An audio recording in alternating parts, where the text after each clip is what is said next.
Ce soir, ne manquez pas notre reportage Islam. Faut-il en avoir peur? Le réseau de la peur, lapidation, égorgement par les producteurs de massacres à la tronçonneuse. Islam. Faut-il en avoir peur? Alors, on a déjà tous vu, on est déjà tous tombés sur un reportage qui parlait des musulmans. Vous voyez, le genre de reportage qui commence une semaine avant, avec une voix qui nous dit quoi penser de ce qu'on doit voir. Genre, Salma, 18 ans, a fui son foyer alors que sa famille islamiste intégriste ne voulait pas qu'elle épouse Boubacar. Alors je vous préviens d'une chose, c'est que quand on parle de l'islam, des musulmans ou des arabes ou de toute chose qui s'apparente de près ou de loin à Aladdin, ben, il y a une chose qu'il faut retenir, c'est ce gimmick-là, intégriste islamiste. C'est un gimmick de la mort qui tue. Si je vous dis, Rachid Moutaji, le forcené, n'est pas encore sorti de prison. Bon, on s'en fout, qu'est-ce qu'il y a? Ben, en revanche, si je vous dis, le forcené, Rachid Moutaji, islamiste intégriste, n'est pas encore sorti de prison. Next! Autre exemple, si je vous dis, Malika Majdoudi n'a pas voulu retirer son voile lors d'un contrôle de police.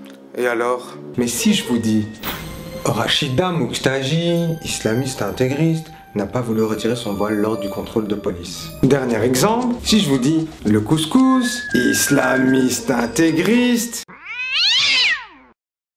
Tout ça pour vous dire qu'on l'utilise un peu et n'importe comment. Next! Pour en venir à la famille de Selma. Selma Mskina. Mskina, elle est partie en fugue. Vous voulez que je vous explique la famille de Selma, comment elle est extrémiste? D'abord, il y a son père. Son père, il connaît un verset du Coran. Celui qui dit « Ne vous approchez pas de la prière, sourd ». Bien. Mais le problème, c'est que le père de Selma, il prie pas. Next! Puis à sa mère. Comment vous dire? Pour prendre un exemple soft, vous connaissez Nicki Minaj? Eh ben Nicki Minaj, elle a plus les valeurs de l'islam. Fil Islam. Vous voyez Nicki Minaj? En plus, sa mère, elle est raciste, un peu comme Marine? Hitler. Enfin, je sais plus. J'hésite. Next!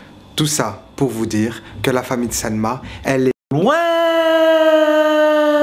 des valeurs de l'islam. Donc généralement, après la fille en fugue, Mskina, on a une scène un peu plus soft, histoire de calmer le téléspectateur. Consonne. S. Écoute, Véronique, je pense qu'on devrait arrêter avec le Lipton Marocco. Moi, je ne veux pas cautionner de près ou de loin Consonne. toute action terroriste telle qu'Al-Qaïda. Ensuite, on a la scène du maghrébin, propre sur lui, un télo, qui nous raconte sa jolie petite vision de l'islam.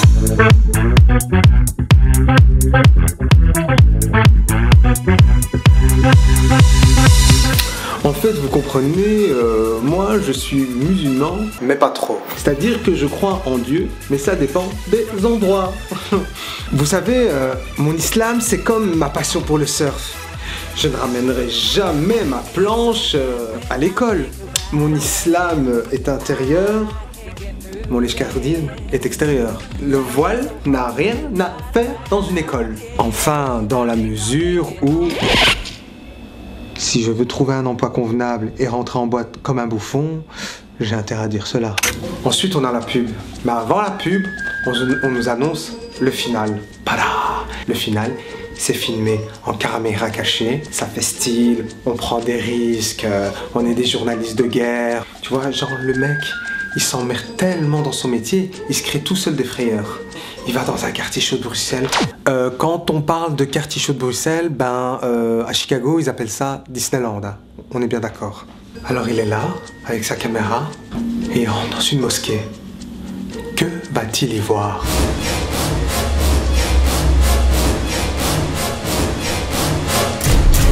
Des femmes lapidées et fouettées en même temps. Des enfants égorgés à même le sol. Vous imaginez? À même le sol?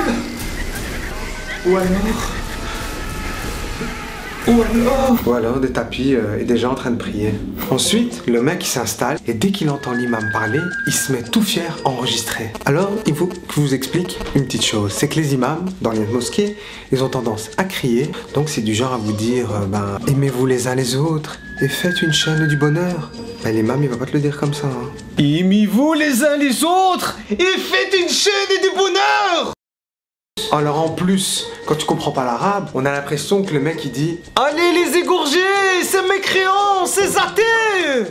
À ce moment-là, il croit qu'il tient un truc en or, le scoop. Il veut juste faire traduire son truc, il chope Momo, le musulman. Mais pas trop.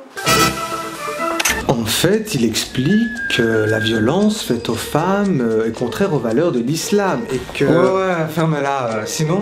Il dit aussi que, à l'époque pré-islamique, et notamment chez les chrétiens, la femme avait un statut misérable. Donc en gros, il explique que la femme chrétienne est misérable et qu'il faut la lapider. On est bien d'accord? Ben en fait, pas vraiment. Hein. Je ne préfère pas te contredire, de peur que tu accroches un certain gimmick à mon nom dans ton reportage.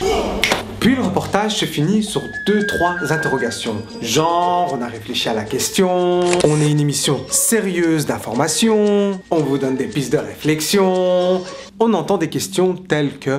Les musulmans relèveront-ils le défi de la modernité? À quand la désislamisation de l'islam? Arriveront-ils à lever les voiles? Toutes ces questions dans notre prochain numéro d'investigation. À bientôt.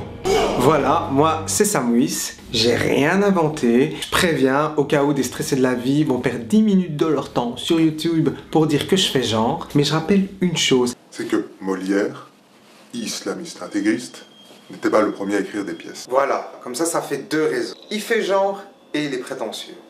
Prenez soin de vous et de votre liberté. À bientôt, ciao. Next! Samouis. Tu l'as aimé cette vidéo? Hein? Si tu l'as aimé, clique sur j'aime. Ou partage! Partage!